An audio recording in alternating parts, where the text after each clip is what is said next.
have you had the chance to process what happened? Most people are going to say probably not, but I'm in a pretty good place right now. I mean, I realize what happened. I know it can't be reversed.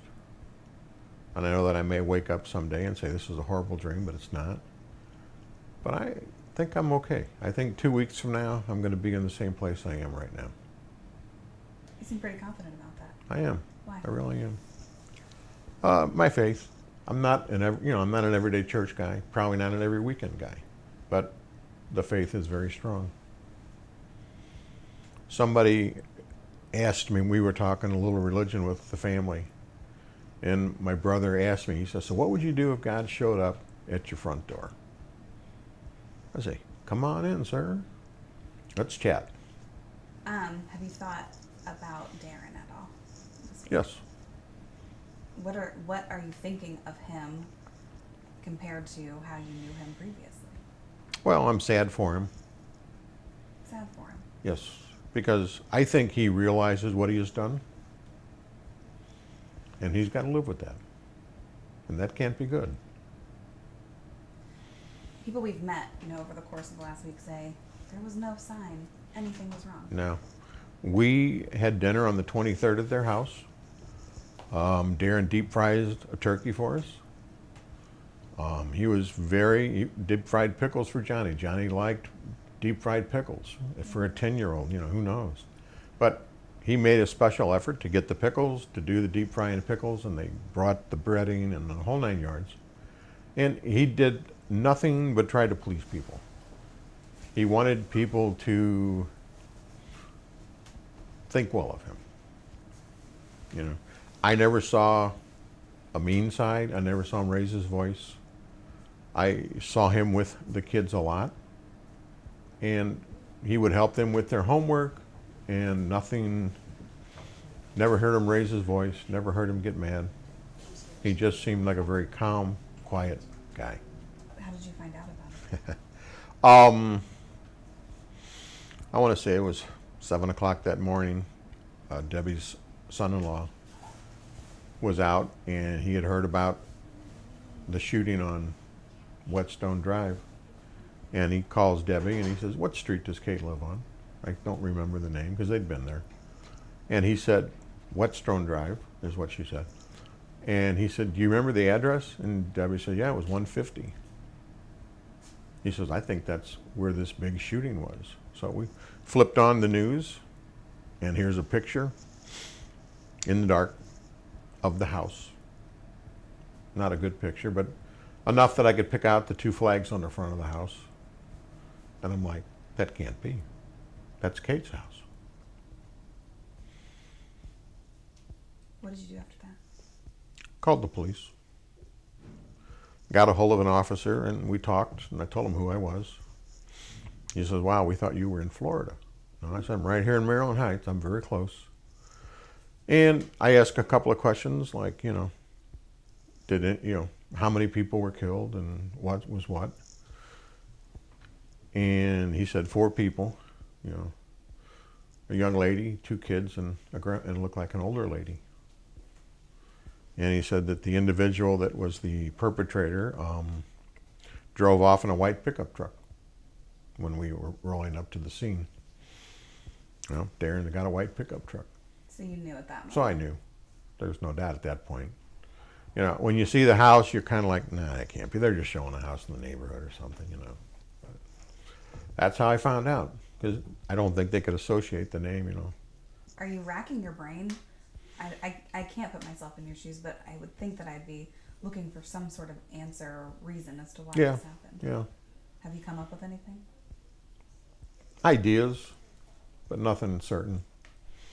There had to have been a fight. Something caused a fight.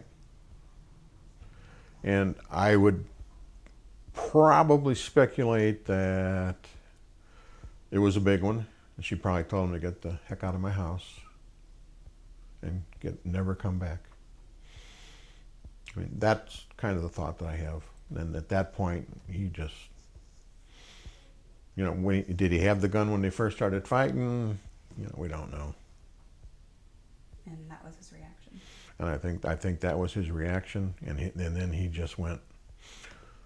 He was, I don't know if you want to call it survival mode or whatever, but he was totally. I think he realized what he had done, and he's like, I got to get out of here. You mentioned your faith. I know forgiveness is a part of a lot of people's faith. Is that something you've given any thought? Oh yeah, Do you forgive him?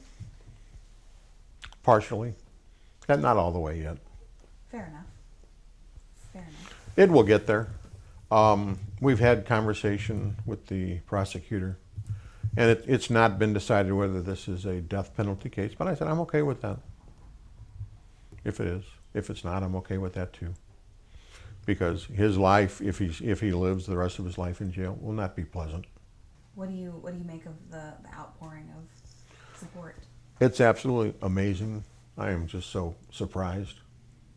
Not surprised, but not surprised.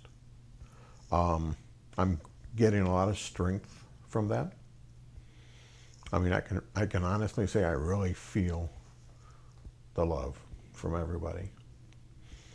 And you know, at the visiting at the memorial, everybody was at the end. They were all talking about big love, and this could become the big singing around town. You know, I want to hire a balloon, put up big love somewhere sometime. You know, if you met her, you loved her. If you met Corey, you loved him. The whole family was that way.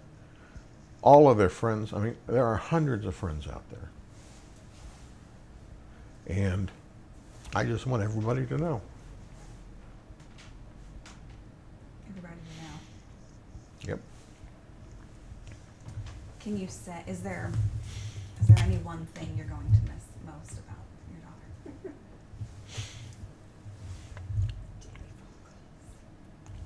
Yeah. Talking to her on the phone. We talked every day. Talked to the grandkids 4 or 5 times a week. Probably saw them twice a week. You know, last year when they moved into this house in December, you know, I was there every day to get them off the bus. Even though Darren was home within 35, 40 minutes after that, but you know, we wanted them to be comfortable. So I saw them every day for 4 months. Wow. That's a dedicated granddad. Yeah. And even before that, when they were down in Crestwood, I would get them off the bus, be there for them at school on certain days. Jane would take other days. So we were both very involved. How do you, I mean, there's always this question of moving forward. Can you move forward? Or is it a You have new to. life? You have to. If you just sat and worried about it and were angry about it, it'd eat you up. So you got to move forward. At least I am. And the powers to be and God above are taking care of it. So, you know. Do you have anger? A little. But if I were face to face with him, it's not like I would just take him out. I would just say, I can't believe what you did. You know, you've set your fate.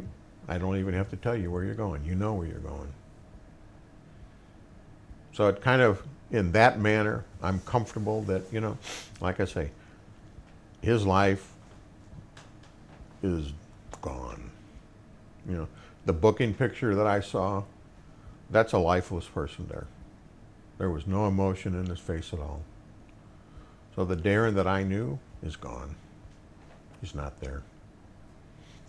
Is there something that you want other people to learn from what you've gone through, what your family's gone through? Communicate with your family, your whole family. Stay strong with them. And there's no reason to get mad at people over the little things. You know, it's never okay to hurt a kid or a woman. It's not acceptable for anything. And you just have to, you know, stay focused on the family, slow down, enjoy life. There's so much more to it than what people are getting. And take care of your kids and keep them close.